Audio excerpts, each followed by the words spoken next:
Okay, let's do another one of Zoroastrianism, the religion of the good life. And of course, we had the problem of evil, which is, of course, a problem of ourselves. But if one likes a particular content, figure I'll do more again, and perhaps look to see if there's a playlist, like Zoroastrianism is obviously a playlist. Chapter 11, Eschatology. Because when we talk about good and evil, we're going to obviously, there's got to be some end of it all, right? Man's composition, according to the system of Zoroastrian religion, is of a triple character: material, vital, and spiritual, body, life, and soul. As his spiritual parts were created before his material and vital parts, they are undying. They combine with his physical parts at his birth and separate at his death. Of these spiritual parts, the principal are Urvan, the soul, and Fravashi, the spirit, with their several faculties, such as manas, the mind, and bodha, consciousness.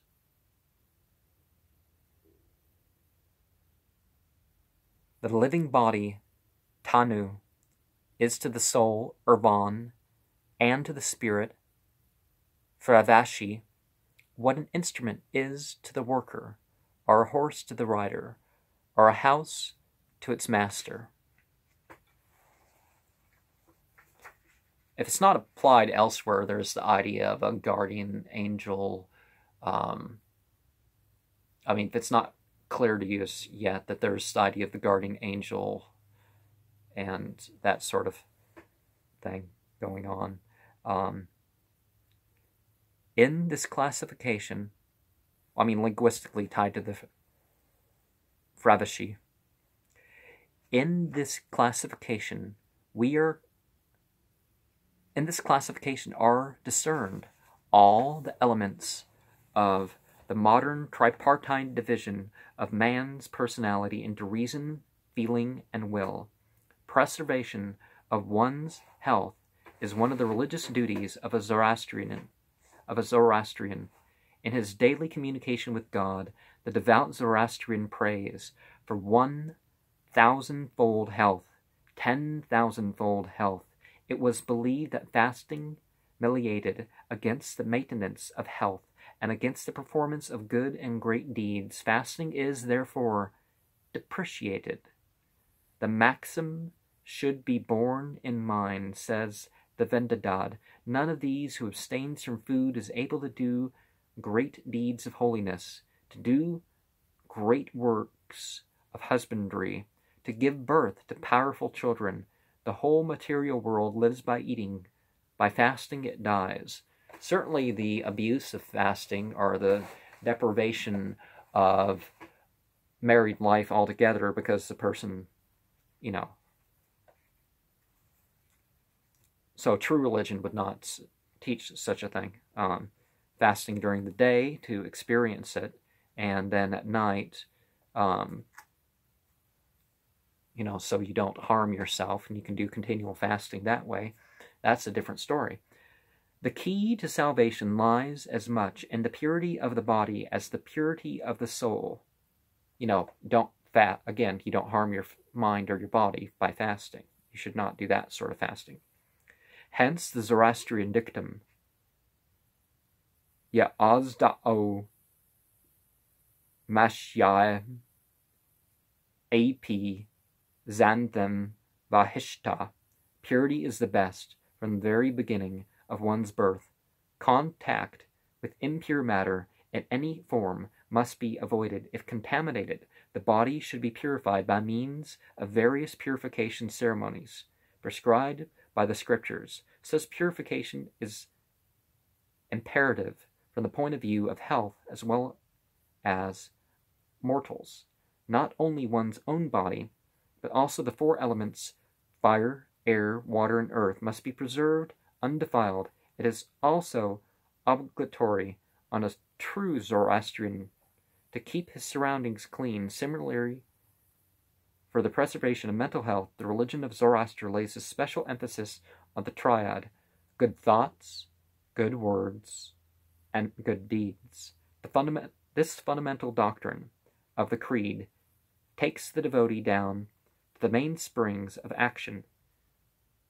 Thought is of no less importance than word or deed. The great triad only establishes its parity with word and deed, but also gives it precedence as the source of all good words and good deeds.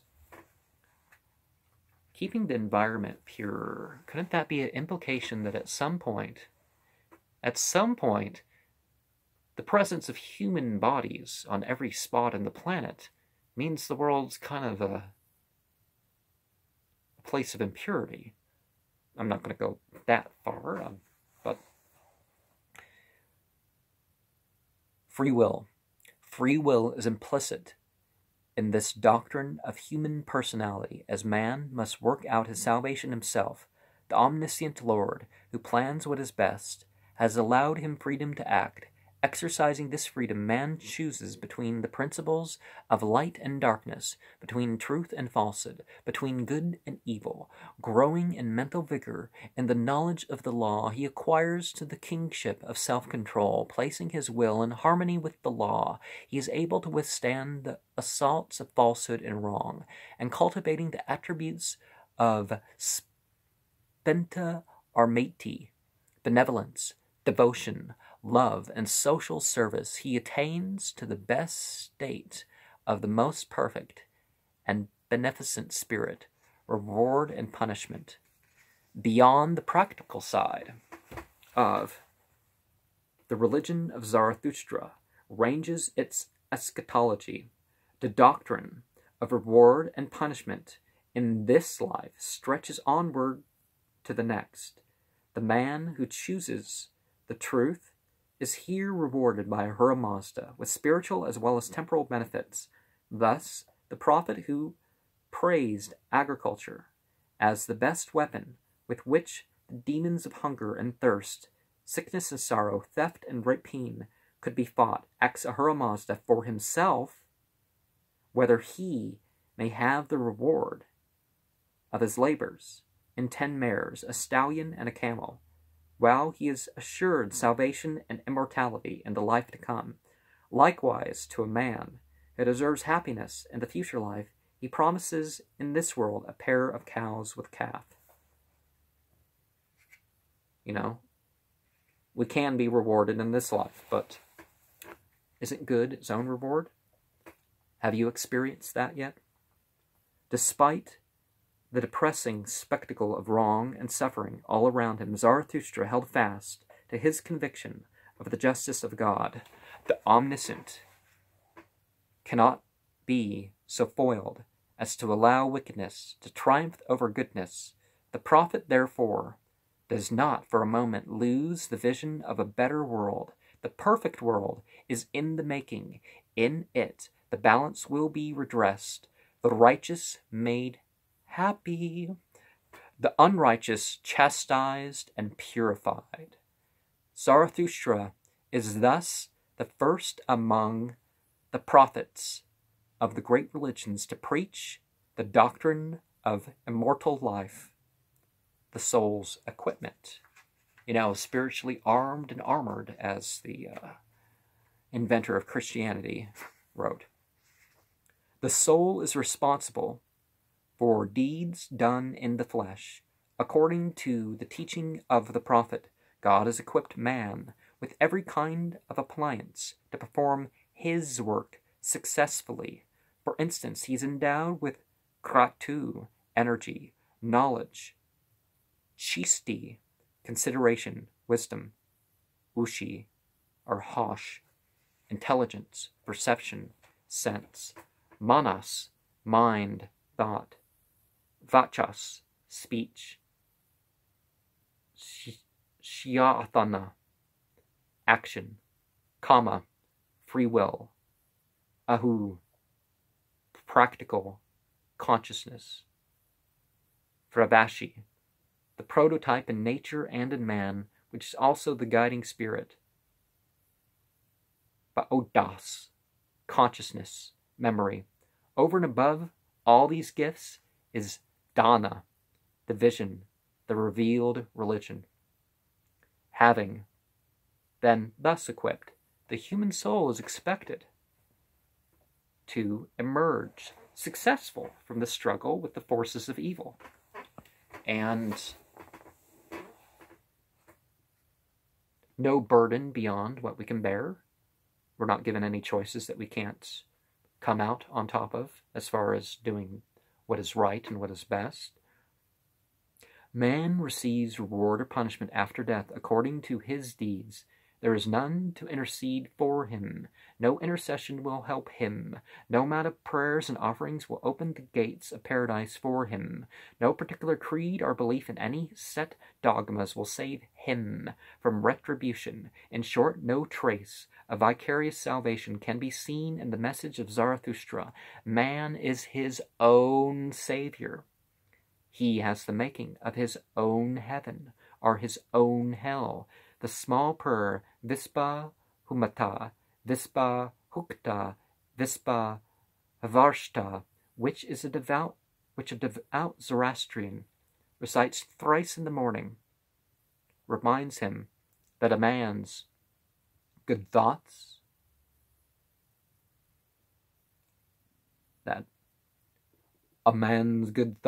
good words, and good deeds lead him to heaven. His bad thoughts, bad words, and bad deeds lead him to hell. As you sow, so shall you reap, is the maxim writ large on page after page of the Yasna. Evil for evil, good reward for the good, affliction to the wicked, happiness to the righteous. Woe to him who oppresses us. Woe to the wicked, salvation to him who upholds righteousness. And by us is meant the righteous, but certainly extending that to who oppresses righteousness even in the wicked. This is the quintessence of Zarathustra's speculation concerning life after death. No religious leader before him grasped the ideas of guilt and merit so clearly as he did. Well, no, not as clearly preserved, and I don't believe in speculators. If they're just making up things, and if they happen to be right later, they're still kind of wrong because they're like just saying baseless stuff. And if they're forming theories, that's different. If they're receiving revelation, if they're being directly inspired by some spiritual entity, that is different than speculation. The ascent of the righteous soul. Man enters heaven or hell after death according to the preponderance of his good or bad deeds. One should prepare and carry provisions for the spiritual world. From the material world runs the admonition in the Banami Izad, so that the soul may not be in trouble. On the fourth day after death, the soul has to cross the bridge called Chinvat, which connects this world with the unseen world. The righteous souls who have devoutly followed the precepts of Zarathustra easily go over this bridge and enter heaven, whereas those who have turned themselves away from the path of righteousness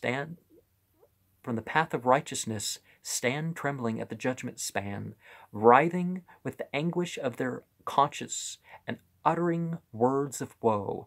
They are led by their own conscience to perdition, the abode of the worst mind. The ascent of the righteous soul heavenward is allegorically described in the following passage, or perhaps literally, if it's more important to look at. At the close of the third night, when the dawn breaks, the soul of the righteous person passes through the trees, inhaling sweet fragrances. It seems as if a wind were blowing from the region of the south,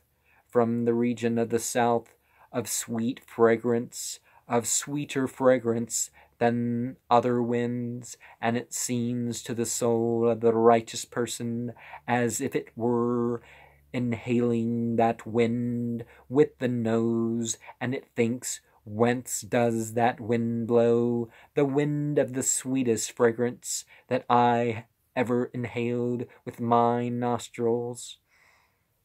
It seems to him as if his own conscience were advancing to him with that wind in the shape of a maiden, fair, bright, of white arms, courageous, beautiful, tall, with prominent breast, beautiful of body, noble, of glorious birth, of 15 years, and of a form as fair as the fairest of creatures.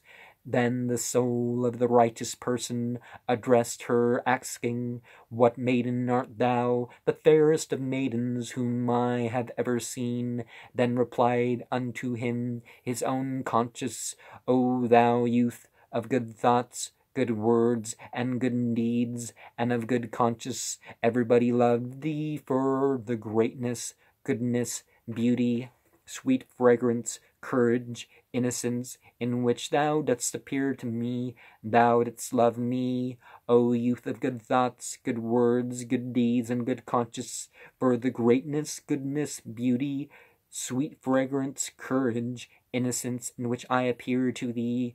When thou didst see others practicing heresy and idolatry, causing harm, working destruction to plants, then thou wouldst sit chanting the holy songs, sacrificing into the good waters and the fire of Ahura Mazda, and causing joy to the righteous coming from near and far. Lovely as I was, thou madest me more lovely. Beautiful as I was, thou madest me more beautiful. Favored as I was, thou madest me more favored. Seated as I was on an exalted place, thou madest me sit on a more exalted place, through thy good thoughts, good words, and good deeds. And so men will hereafter sacrifice unto me, who have long sacrificed unto and have been in communion with Ahura Mazda. The first step that the soul of the righteous person made placed him in the good thought paradise. The second step that the soul of the righteous person made placed him in the good word paradise. The third step that the soul of the righteous person made placed him in the good deed paradise. The fourth step that the soul of the righteous person made placed him in the endless lights.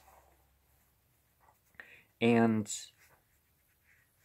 so, something that we should look at before we get all caught up in our own sense of morality. We're 18, you have to be 18 to be in a porno, so therefore, no. You have to be 18 to be married without your parents' permission, so, well, again, that's just a social construct that's not anything. In this country, 14 states allow people to be married at 15 years old without the parents' permission. And I've seen people that after 15, they go down. They start to get wrinkles at 16, and, well, sometimes that's abuse or poverty or something that they've been too, drug abuse, that they've been too exposed. Obviously, you have somebody of independent morality,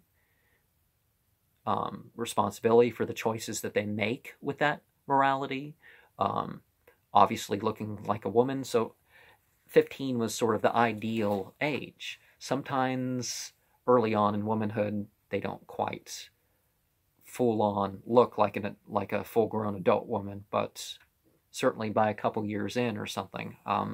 Some as late as 14, but those who hit puberty at right before 15, they tend to be developed quicker than other ones. I don't want to get the wrong impression with some of that, but I thought that was important to bring up as the sort of ideal age for a female in physical terms. For male, the ideal age is 30, because, that's the height of testosterone and physical development, and I've been going down. I've been declining for 6 years now. Well, I got some wrinkles at 28, so 8 years, but, such is the strictly rational and spiritual conception of heaven as the region of the best thought or the best life. The modern Persian word for heaven is behesht. It is a latter form of the Avestan word vahishta, which is, theologically, nothing more nor less than the English word best. Try to be or good today.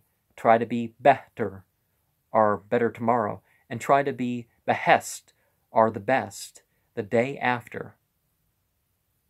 These are the stepping stones to the abode of the good mind. Be good, better, and best in your thoughts, words, and deeds, and you ascend to heaven. This, put in simple terms, is Zarathustra's philosophy of future life. Heaven and hell are not primarily the religion set aside for souls after death. Heaven is simply the best life, or the region of best mental state, and hell, the worst life, or the region of the worst thought. Between heaven and hell lies an intermediate place for those souls whose good deeds and evil deeds exactly balance. This is called the doctrine of Hamestagon. Hamestagon.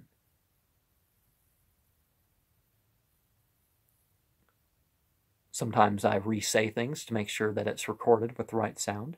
And it occupies a prominent place in the eschatological ideas of the latter Pahlavi period. As Dr.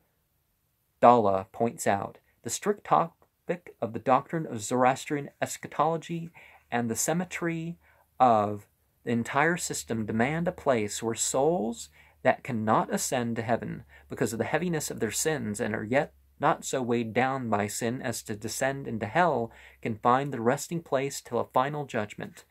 And there's also the people who might descend until they have stuff to pay off. But in the scripture of this age, we have chapters that refer to Friday, and Friday being a semblance of the end times in a way. Central would be chapter 18, and that would be first in the list. And the first 10 verses and the last 10 verses are really lay the theme down, and it's supposed to protect one. It's a means for such, not in a words power to say it, but in a psychological, physical way, and going over this kind of, in that these things are made part of one's life as more than just a dry thought. No Book of Daniel, no Revelations. That would be the Christian way of looking at it. We have chapter 32, good one for the dawn prayer. Couple that with chapter 46, and